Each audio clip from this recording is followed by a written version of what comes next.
திராவிட இயக்க அரசியலின் பிதாமகன், பண்பின் சிகரம், அறிவுச் சுரங்கம், அனைத்து கட்சியினராலும் பேதமின்றி கொண்டாடப்படும் அரசியல் ஆசான், தன் பேச்சாற்றலால் உலகையே திரும்பி பார்க்க வைத்த தமிழக முன்னாள் முதல்வர் பேரறிஞர் அண்ணா அவர்களின் பிறந்த நாள் இன்று.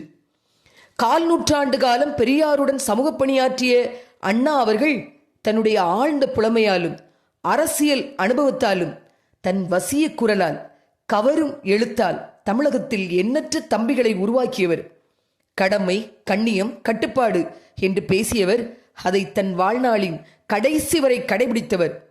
இன்றைய அரசியலில் எதிர்க்கட்சிகளை எப்படியெல்லாமோ விமர்சனம் செய்யும் போது மாற்றான் தோட்டத்து மல்லிகைக்கும் மனமுண்டு என்று சொன்ன பண்பாளர். அன்று அரசியலில் தனக்கு எதிர்க்கட்சியாக இருந்த காங்கிரஸ் கட்சியை விமர்சித்த போது காங்கிரஸ் கட்சி கட்டி முடித்த கோபுரம், திமுக கொட்டி கிடக்கும் செங்கற்கள் என்று கூறி திமுகவின் தேவையை கூறி வாக்கு சேகரித்தவர்.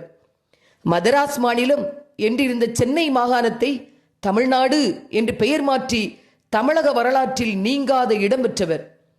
தன்னுடைய வாழ்நாளின் கடைசி வரை இறக்கும் தருவாயில் கூட புத்தக வாசிப்பை கடைபிடித்தவர். அன்னாரின் இறுதி மரியாதையில் பெருந்திரளான மக்கள் கலந்து கொண்ட அந்த நிகழ்வு கின்னஸ் உலக சாதனை புத்தகத்தில் இடம் பிடித்தது. தமிழக முதல்வராக தன்னுடைய முதல்வர் பணியை சிறப்பாக செய்த அன்னாரின் புகழ் சாதாரண மக்களிடையேயும் பெரும் புகழை இன்றளவும் அவருக்கு தேடி தந்திருக்கிறது. அண்ணா என்ற அந்த ஒரு சொல் உள்ளத்தில் ஒரு எழுச்சியை கொண்டு வரத்தான் செய்கிறது. தம்பி உடையான் படைக்கு அஞ்சான். அண்ணாவின் புகழ் ஓங்குக.